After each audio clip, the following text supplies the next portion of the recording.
Operation 2.0 होने वाला है। मैं ये तो नहीं बोल सकता दावे से क्या ऑपरेशन 2.0 अभी होगा, बट मुझे ऐसा लग रहा है कि अक्टूबर के बाद कुछ तो बड़ा होने वाला है। अब मैं अक्टूबर तक क्यों जा रहा हूं वो मैं आपको भी समझाऊंगा। सबसे पहले शुरू करते हैं पाकिस्तान ऑक्यूपाइड कश्मीर से। आप सब रेगुलर वीडियोस देख रहे हो। आज तो जिनेवा में प्रोटेस्ट भी चल रहा है, जो कश्मीरीज हैं वहां पर प्रोटेस्ट कर रहे हैं यूएन ऑफिस में, ऑफिस के बाहर इनफैक्ट। और पाकिस्तान के जो प्रोटेस्ट आप देख रहे हो अभी तक 40 से ज़्यादा लोग मर चुके हैं। जो आर्मी है वहाँ की उन्होंने ओपन फायर कर दिया पब्लिक के ऊपर, कर्फ्यूज लग रहे हैं, पॉलिटिशियंस को अरेस्ट किया जा रहा है। और ये सब अभी जून से लगातार चल रहा है, बढ़ता ही जा रहा है। और जून से अभी हम खड़े हैं अगस्त में, और अगस्त भी अब ख़त्म होने वाला है। मतलब पीओके के अंदर टेंशन्स बरकरार है। जो वहाँ की पब्लिक है वो प्रोटेस्ट पर उतर आई है। अब आप समझिए, एक एक करके एक एक इम्पॉर्टेंट डेट पर चलेंगे और फिर मैं आपको जैसे जैसे आगे लेकर जाऊंगा आपको समझ आएगा, आप डॉट्स कनेक्ट कर पाएंगे। क्योंकि देखिए, जियोपॉलिटिक्स के अंदर सिर्फ एक इवेंट इंपॉर्टेंट नहीं होता, इंपॉर्टेंट होता है कि एक लॉन्ग रन में हो क्या आ रहा है। आइए मैं आपको डिटेल में समझाता हूँ स्टेप बाय स्टेप कि what is happening right now. क्या इंडिया ऑपरेशन 2.0 दोबारा करेगा, समझते हैं। सबसे पहले 7 अगस्त एक इंपॉर्टेंट डेट है, क्योंकि 7 अगस्त को आपने देखा जो सऊदी अरेबिया के क्राउन प्रिंस हैं और जो प्रेसिडेंट है टर्की के, ये आप हाथ मिलाते हुए वीडियो देख सकते हो, और जो ये पीएम है पाकिस्तान के, इन तीनों ने मिलकर एक जॉइंट एग्रीमेंट, एक जॉइंट डिफेंस एग्रीमेंट साइन किया, जिसका नाम दिया है मैका जॉइंट डिफेंस एग्रीमेंट। अब इस एग्रीमेंट से क्या होगा, एक देश के ऊपर हमला तीनों देशों के ऊपर हमला माना जाएगा और तीनों मिलकर मिलिट्री एक्शंस ले सकते हैं। ऐसे ही आपको पता होगा कि इंडिया ने यूएई के साथ एक डिफेंस एग्रीमेंट साइन किया हुआ है। अब ये होता है 7 तारीख को। अब ये जो डिफेंस एग्रीमेंट है ये इंडिया के लिए बिल्कुल भी अच्छी खबर नहीं है। आगे बढ़ते हैं, 11 तारीख पर चलते हैं। 11 तारीख पर आपने देखा जो बलूचिस्तान है उसने अपने आप को इंडिपेंडेंट डिक्लेयर कर दिया। आज मैं मारंग आप सबसे, आपकी बहन होकर, आपकी बलूचिस्तान की बेटी होकर हाथ जोड़कर अपील करती हूँ कि मैं रहूं या ना रहूं, ये अवामी तहरीक आप सबकी अमानत है। इस पे खयानत नहीं करना है। अभी डरना नहीं है, अभी डरना नहीं है। पाकिस्तान और उसके नाम नया दानिश्वर बैठकर सोच रहे हैं कि बलोच जज्बाती है, एक हफ्ते बाद वो चुप हो जाएगा। उसको बताना है कि बलोच जज्बाती नहीं है, नजरियाती है। ये बलूचिस्तान के अंदर भी आपको पता ही है कि वहाँ के लोग भी आक्रोश में हैं, वो भी मिलिट्री के ऊपर हमले करते रहते हैं, वहाँ पर भी प्रोटेस्ट चल रहे हैं। और उन्होंने 11 तारीख को तो अपने आप को इंडिपेंडेंट डिक्लेयर कर दिया कि 11 अगस्त हमारा इंडिपेंडेंस डे है। इन्होंने अपने आप को इंडिपेंडेंट डिक्लेयर कर दिया, बट अभी तक आपको पता है कि ऐसा नहीं है। बट इन्होंने डेफिनेटली इंडिया की तरफ दिखाया है कि इंडिया को ये सपोर्ट करते हैं। अब ये 11 तारीख को होता है। अब 12 तारीख को देखिए, हमारा 15 तारीख को इंडिपेंडेंस डे था, तो 12 तारीख को इंडिया की 14 अलग अलग स्टेट्स के अंदर अरेस्ट होते हैं 200 लोग, जो कि एक टेरर क्रैकडाउन था। आप देख रहे होंगे मॉनसून सेशन के अंदर अमित शाह जी नहीं थे, तो लोग बोल रहे थे अमित शाह है कहाँ पर। शायद वो इंडियन सिक्योरिटी के लिए काम कर रहे थे, और इन 200 लोगों को पकड़वाने में भी उनका हाथ था। ये जो 200 लोग पकड़े गए हैं ये ISI बैक्ड शहजाद भट्टी नेटवर्क से जुड़े हुए लोग थे, और इन्हें पकड़ा गया है। They were planning an attack in India, so इन्हें डेफिनेटली 15 अगस्त से पहले 200 लोगों को पकड़ा गया। अब आप देखिए, 13 तारीख को मॉनसून सेशन एंड होता है, 14 तारीख को पाकिस्तान का इंडिपेंडेंस डे था, 15 तारीख को इंडिया का इंडिपेंडेंस डे था, और जो 17 तारीख होती है, 17 तारीख को जो इंडिया के डिफेंस सेक्रेटरी हैं वो अर्मेनिया चले जाते हैं। अब ये अर्मेनिया क्यों गए, अर्मेनिया से हमारा क्या लेना देना है। ये अर्मेनिया के साथ हमारे डिफेंस एग्रीमेंट्स को और ज़्यादा स्ट्रॉन्ग करना चाहते हैं, क्योंकि अर्मेनिया की लड़ाई चल रही है अजरबैजान से, और जो अजरबैजान है वो सपोर्ट में खड़ा है टर्की और पाकिस्तान के। सो टर्की और पाकिस्तान पहले ही साथ में है, एक तरफ से अजरबैजान भी साथ में, तो अर्मेनिया को साथ लेना पड़ेगा। तो हमारे जो डिफेंस सेक्रेटरी हैं वो वहाँ पर पहुँच गए हैं। और इसी दौरान अफगानिस्तान में हमने, इंडिया ने मेडिकल एड प्रोवाइड करी है। सो मेडिकल एड्स के नाम पर सामान गया है, अब किसी को नहीं पता कि क्या गया है, बट अब यहाँ पर आपको पता है, यहाँ पे आपको एडिटर भी दिखा रहे होंगे कि जो अफगानिस्तान है जो और जो पाकिस्तान है, इन दोनों के बीच में लड़ाई भी चल रही है। सो इनकी आपस में लड़ाई है, बट अफगानिस्तान भी किसे सपोर्ट करता है? वो इंडिया को सपोर्ट करता है। तो यहाँ पर क्या हो रहा है कि अलायंस बनाए जा रहे हैं। इंडिया अपने अलायंस बना रहा है कि वहाँ से चलो इंटरनली बलूचिस्तान जो है वो इंडिया को सपोर्ट कर रहा है, जो POK है वो इंडिया को सपोर्ट कर रहा है, ऊपर से अर्मेनिया इंडिया को सपोर्ट कर रहा है, यहाँ पे UAE सपोर्ट कर रहा है। बट जो पाकिस्तान है उसे भी पता है कि उसे कौन कौन सपोर्ट कर रहा है। तो अगर ऑपरेशन 2.0 होता है तो इंडिया को भी डेफिनेटली अलायंस चाहिए होंगे। बट अब देखो पाकिस्तान के अंदर जो सबसे बड़ी न्यूज़ है वो क्या है कि 18 तारीख से लेकर 20 तारीख तक पाकिस्तान में चाइना और टर्की से cargo aircrafts back to back 60 घंटे के लिए लगातार कार्गो एयरक्राफ्ट्स आते हैं। अब ये जो 60 आवर्स के लिए जो एयरक्राफ्ट्स आते हैं वो चाइना और टर्की से क्या लेकर आए हैं वो अभी कोई नहीं जानता, बट स्पेकुलेशंस है कि कोई डिफेंस ट्रांसफर हुआ है, मतलब मिसाइल्स, गन्स, वेपन्स ये ट्रांसफर किया गया है पाकिस्तान को स्ट्रॉन्ग करने के लिए। देखो यहाँ पर जो चाइना है हमारा पड़ोसी है, बट वो सपोर्ट कर रहा है पाकिस्तान को।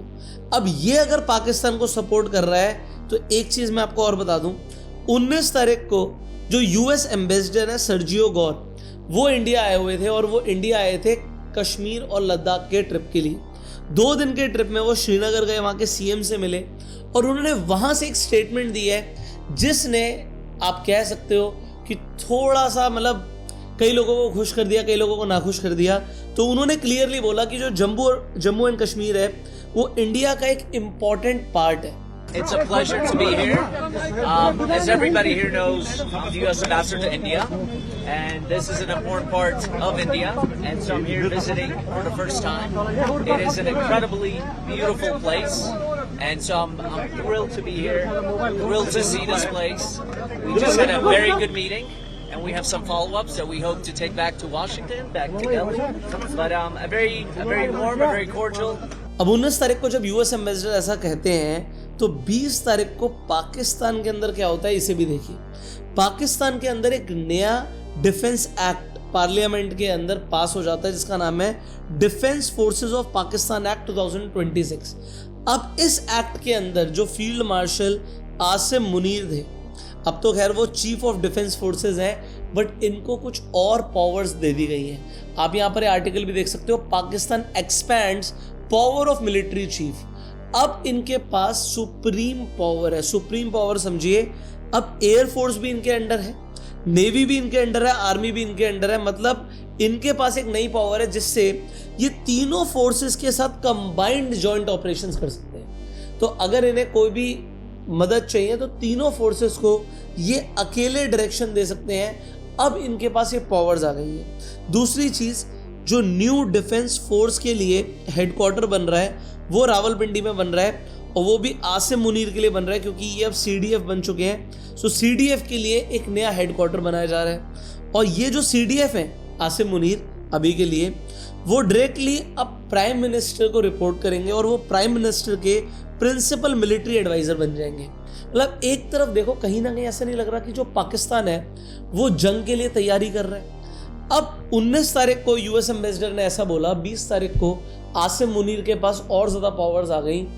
अगर ऑपरेशन 2.0 होता है तो स्टॉक मार्केट में क्या होगा, गोल्ड सिल्वर में क्या होगा, इसके ऊपर अभी हम बात करते हैं। बट अब आप देखिए सितंबर में तो मुझे नहीं लगता कि ऑपरेशन 2.0 होगा। इसका रीज़न क्या है? एक तो पुतिन इंडिया आ रहे हैं, बात ये भी है कि जो प्रेसिडेंट है शी जिनपिंग वो भी चाइना से इंडिया आएंगे। क्यों? क्योंकि ब्रिक्स समिट हो रहा है, 18th ब्रिक्स हो रहा है 12-13 सितंबर को। सो 12 और 13 तारीख को पुतिन और चाइना के जो प्रेसिडेंट है वो इंडिया में होंगे, और जो देशों के ब्रिक्स नेशंस हैं उनके भी जो टॉप ऑफिशियल हैं, प्रेसिडेंट, प्राइम मिनिस्टर्स, इंडिया में होंगे। सो पॉइंट यहाँ पर यह है कि इंडिया में अभी फिलहाल के लिए सितंबर में इनिशियली 2 हफ्तों के लिए तो मुझे नहीं लगता कि जब तक ब्रिक्स होना है तब तक इंडिया कोई भी ऐसा कदम उठाएगा, ना ही कोई देश इंडिया के ऊपर अटैक करने का सोचेगा। बट इंडिया भी प्रिपेयर कर रहा है, वो भी अपनी मिलिट्री पावर दिखा रहा है सेम टाइम पर। सितंबर अक्टूबर के अंदर जो इंडिया है, जो हमारा DRDO है और इंडियन एयरफोर्स है, वो टेस्ट करने वाली है एक 500 किलो के बॉम्ब को। 500 kg PGB 500 bunker buster bomb है, और इसे जो मतलब इसका जो ट्रायल होगा, जो इसका टेस्ट होगा Su-30 MKI जो ये एयरक्राफ्ट है, मिलिट्री एयरक्राफ्ट है, रशियन एयरक्राफ्ट है, इसके थ्रू इसे टेस्ट किया जाएगा। अब जब टेस्ट किया जाएगा तो इंडिया की मिलिट्री पावर भी देखेगी और सबसे इंपॉर्टेंट है ये हमारा इंडिजीनियस बॉम्ब, मतलब हमने खुद बनाया है। अब ये बॉम्ब की जब टेस्टिंग होगी तो मुझे लगता है इसके आसपास या इसके बाद कुछ हो सकता है, क्योंकि ये जो प्रिपरेशन पाकिस्तान कर रहा है कि एकदम से लगातार 60 घंटे के लिए बैक टू बैक एयरक्राफ्ट्स आ रहे हैं, और वो भी कार्गो एयरक्राफ्ट्स आ रहे हैं, बड़े एयरक्राफ्ट्स आ रहे हैं, वो मिलिट्री वेपन्स लेकर आ रहे हैं, तो ये कुछ अच्छा इंडिकेशन तो नहीं दे रहा है। अब फाइनली जैसे मैंने आपको बोला कि स्टॉक मार्केट में क्या हो सकता है, स्टॉक मार्केट के अंदर वॉलेटिलिटी आ सकती है अगर ऑपरेशन 2.0 होता है, FIS का आउटफ्लो हो सकता है, और गोल्ड और क्रूड ऑयल ये ऊपर जा सकते हैं। ठीक है, तो यहां पर स्टॉक मार्केट और FIS के लिए तो ये नेगेटिव, और गोल्ड और क्रूड ऑयल के लिए काफी मतलब एक बड़ा स्पाइक दे सकता है। अब यहीं पर मैं बोलना चाहूंगा कि अगर आप गोल्ड के अंदर या क्रूड ऑयल में ट्रेड करते हैं तो आप शार्क एक्सचेंज के प्लेटफॉर्म पर जाकर ट्रेड कर सकते हैं। क्यों मैं ऐसा बोल रहा हूं, क्योंकि अगर आप शार्क एक्सचेंज के प्लेटफॉर्म पर जाएंगे, आप एनर्जी में देखेंगे, crude oil and natural gas है, यहाँ पे आप ट्रेड कर सकते हो। Metals, gold, silver, platinum, palladium, ये सब आप ट्रेड कर सकते हो। और यहाँ पर एक 30 डेज चैलेंज चल रहा है, हर महीने आप 30,000 रुपीज तक विड्रॉ कर सकते हो, जो आपका ट्रेडिंग फीस लगेगा यहाँ पर शार्क एक्सचेंज से। अभी तक 10 करोड़ 40 लाख रुपया शार्क लोगों को बांट चुका है। तो अगर आपको ट्रेडिंग में इंटरेस्ट है तो शार्क एक्सचेंज का लिंक मैं आपको डिस्क्रिप्शन पिन कमेंट में दे रहा हूँ, आज ही जाके आप अपना अकाउंट ओपन कर सकते हैं। और अगर आप आज ही अपना अकाउंट ओपन करके ट्रेड करने वाले हैं तो एक गूगल फॉर्म का मैं आपको लिंक दे रहा हूं, उस गूगल फॉर्म को फिलअप कर दीजिएगा। आपको हमारी तरफ से 2 trading courses free of cost मिलेंगे, प्लस आपको हमारे टेलीग्राम ग्रुप का भी पार्ट बनने का मौका मिलेगा। सो शार्क एक्सचेंज पे जाके आप आज ही अकाउंट खोल सकते हो, फ्री में आपका अकाउंट ओपन हो जाएगा, और एक तरीके से आप क्रिप्टो के अंदर, गोल्ड के अंदर, नेचुरल गैस, क्रूड के अंदर फ्री में ट्रेडिंग कर सकते हो। जैसे मैंने आपको बताया कि शार्क एक्सचेंज पर हर महीने आपको 30,000 तक विड्रॉ करने का मौका मिलेगा, तो यहां पर जाकर आप ट्रेड कर सकते हो, और आप अगर प्रॉफिटेबल होते हैं तो आपको सर्टिफिकेट भी मिलता है। सो आज ही जाके शार्क एक्सचेंज पर अकाउंट ओपन कर लीजिए। और अगर आप मेरी ट्रेड्स को कॉपी करना चाहते हो जो मैं शार्क पे ले रहा हूं, तो आप मिरर पिप के प्लेटफॉर्म पर जा सकते हैं। मिरर पिप पे आप जाके साइन अप कर सकते हैं, इसका भी लिंक मैं आपको डिस्क्रिप्शन और पिन कमेंट में दे दूंगा। जैसे आप मिरर पिप पर जाएंगे, आपको यहां पर अपना शार्क का अकाउंट कनेक्ट करना पड़ेगा। आप अपना शार्क का अकाउंट कनेक्ट कर लेंगे, आपका पूरा ट्रेडिंग परफॉर्मेंस यहां पर दिखेगा। आप लीडर्स में जाएंगे तो आपको लीडर्स में सबसे ऊपर मेरा नाम दिखेगा, यहां पर पुष्कर शार्क ट्रेड्स। आपको मेरी जो यहाँ पर स्ट्रैटेजी दिख रही है, ये जो आपको यहाँ पर आपको एज अ लीडर दिख रहा है, इससे जाकर आपको यहाँ पे मिरर करना है। यहाँ पर इस महीने के अंदर जो ट्रेडिंग परफॉर्मेंस है काफी अच्छी रही है, 200% की रिटर्न निकली है, तो आप आज ही जाके इसे कॉपी कर सकते हैं। जो ट्रेड्स मैं लूंगा वो आपके अकाउंट में लगने शुरू हो जाएंगे। उसके लिए मैंने आपको बता दिया, तरीका बड़ा सिंपल है, शार्क एक्सचेंज पे अकाउंट खोलो और मिरर पे पर जाके मुझे आप फॉलो कर सकते हैं, इतना आसान है। सो अगर आपके कुछ सवाल आप कमेंट में जरूर बताइएगा, आपको क्या लगता है, क्या इंडिया ऑपरेशन 2.0 करेगा, और अगर करेगा तो क्या इस बार हम पीओके लेकर रहेंगे? Whatever you think, comment down below. मिलते हैं आपसे अगली वीडियो में। इस वीडियो को लाइक कीजिए, subscribe this channel, click on the bell icon. You go self made and जय हिंद।